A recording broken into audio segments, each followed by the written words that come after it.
name is Elliot Woninyika and I am from the Child Accounting Academy. Welcome to this tutorial session where we are going to look at a practice question where we apply transfer pricing principles. So the name of the Kanban in the question is Mupfure River Kanban. And I would want to encourage you that before you watch this tutorial session, do take time to independently answer this question, so that once you are done, you can then come back to this tutorial and compare what you have done versus what we expect to do as per the revision that we are going to do. So in this question, I'm making the assumption that you have gone through the case study, that is the information, the scenario. So I'm going to focus more on the requirement interpretation, then we'll discuss back to the solution and see what we expected to have done in solving the required. So required A asks you to determine what quantity, so this is very important, what quantity of B4H division B should produce in order to maximize the profitability of Mupfure River Kanban. Also indicate how this quantity should be allocated to division C and D. If division A could reduce variable cost per unit by 40%, how would this affect the decision of division C and D? 15 marks. So now look at this requirement. Effectively, it has got two parts. The first scenario is I need to determine the quantity to be produced by B to maximize profitability before any pricing adjustment by division A. That's scenario A. The scenario 2 is whereby division A would have reduced its variable cost per unit by 40%. Then the question is, is it going to affect the decision of this division C and D? And decision C and D, their decision is around the quantities that need to be allocated to them. So just to bring a bit of context to this requirement, I'll quickly go through the scenario just to see what's happening, but not the entire scenario. So in the scenario, we are told that the Mupfure River Kanban has got 4 divisions, namely A, B, A, C, and D. Divisions B, C, and D are organized as profit divisions, while division A is classified as a cost center. Division A processes the raw material to provide an input to division B. Division B further processes these inputs and convert them to a basic chemical compound, B4H. Remember, required.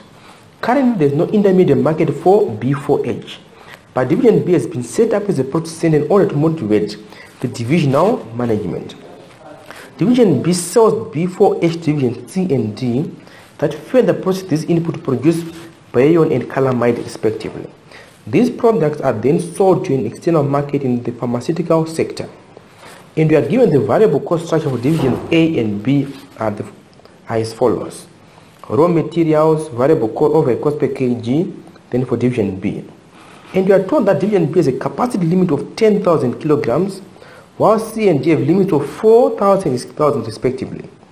Given the high cost of storing B4H, bayon and calamide Mupfure River divisions produce no more than quantity they plan to sell. Division C and D sell bayon and calamide in separate markets. Very important context. And I'm further told that the total revenues in division of process costs, excluding the cost of B4H for the two divisions, are as follows. So division C, these are the costs. These are the costs and the revenues that they expect to incur. So let's just interpret this table briefly. So if division C processes 1,000 kgs, their total costs are going to be 1,000, and they expect total revenue 1.45. But if they produce 2,000 kgs, they expect to incur 1,900 in total costs and total revenue of 2.995. So the table goes on in that structure, the same for division D. So now coming back to the decision that we want to make. So the decision is what quantity should be produced by division B is net. But the quantity to be produced by B should enable us to maximize the profitability at company level. And that context is very important. So now, for me to be able to maximize the profitability of Mupfure, what should be the optimal production for division C and D? That's a very interesting question. So in my answering this question, what then should be my thought process? So for me to maximize the profitability of the company, when I look at division C and D, their profit is maximized at the point where their net marginal revenue is greater than, when their net marginal revenue is greater than the cost that they're going to be charged by division B. But the moment their net marginal revenue is less than what they're going to be charged by B, it means the two divisions will be making a loss, thereby affecting the overall profitability of the Mupfure company. Now the question is, what is net marginal revenue based on the information provided? So net marginal revenue is simply saying for an increase in production, what is my incremental revenue? So it's the net marginal revenue. So I'm not saying if I produce 2,000 units, how much more additional revenue are we going to make? Minus the increase in the cost. And so long my net marginal revenue is more than the cost that I'm going to be charged by B to procure B4H, then the division should continue producing. But at the same time, you also need to take cognizance of the maximum production limits per each division that we are given. So C can only produce 4,000, D can only produce 6,000 kilograms. So whatever the quantity are going to be produced by C and D should not exceed those production capacities. So looking at what I just explained, so what were you then expected to do? So using the information in the scenario, we then need to ask ourselves, what is the marginal cost incurred by division B in producing B4H? So the marginal BH4. So the marginal revenue cost that B is going to incur is going to be one of the variable costs for division C and D. So for B, their total cost is variable cost for A plus variable cost for B. So if you go back to the scenario, you will find that the total variable cost incurred by division A is 10 cents per unit. Then B incurs an additional 8 cents per unit to give us the total variable cost. So it means whatever happens, the net marginal revenue to be earned by division C and D should be greater than this 18 cents. So let's now go to the calculation of the net marginal revenue. So the production, I'll use division C to illustrate. For D, we will then just be following the same concept. So what are we trying to do here? So for division C, we are told that if they are to produce 1,000 kilograms, at a minimum they are going to incur $180 to procure B4H from division B. Plus, then the marginal cost, the cost to be incurred within C is 1,000. Remember the table in the scenario. And the revenue that they are going to get is 1,500. So within division C, the net marginal revenue is going to be, here I'm going just to number the column A and then B.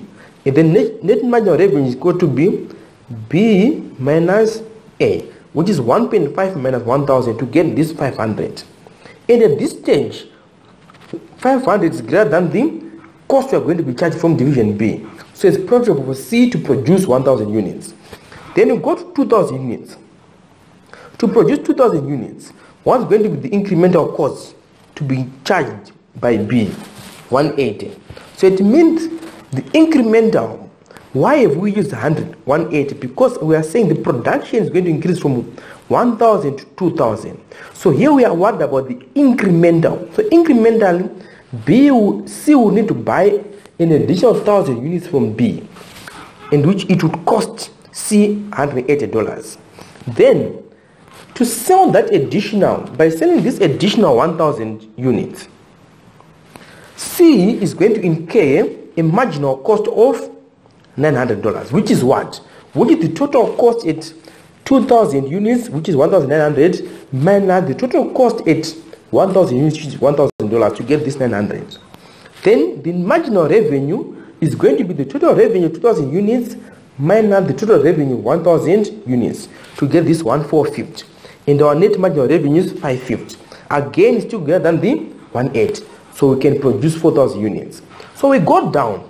So when you get to 4,000 units, moving from 3,000 units. So from 3 to 4, it means C will need to buy an additional 1,000 units. Net marginal cost to buy from B, 180.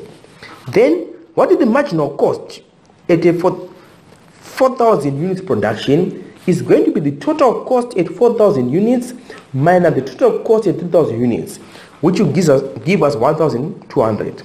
Then marginal revenue, total revenue at 4,000 units minus total revenue at 3,000 units, and you get 1,350. And you're going to see at this stage you are going to get a net marginal revenue 150, which is now less than 180. So it's not optimal for division C to produce 4,000 units. Why? Because the net marginal revenue at that level is now less than the marginal cost of buying from division B. So the optimal production for C would then become 3,000 kgs. So that same approach, that's what we then exactly do for division B. And doing that analysis, we then realize for B, it's profitable for them to produce 4,000 units. Why? Because if they go to 5,000 units, the net marginal revenue is now 150, which is less than the cost of buying from division B. So optimal production 4,000. So the total production that needs to be produced is 7,000 kgs. So division C and D, their total demand is 7,000 kgs. How is it distributed? Division C, 3,000 kgs. Division D, 4,000 kgs. So I'm sure by doing this already, we can see we've answered the required. Where we were asked to determine the quantity that division B should produce, 7,000 kgs. And how should it be allocated between the two divisions, 3,000 and 4,000? Makes sense. So here the principle that we have simply applied in this case is, for the purpose we wanted to determine the optimal production at company level, which would result in the company maximize on its profitability.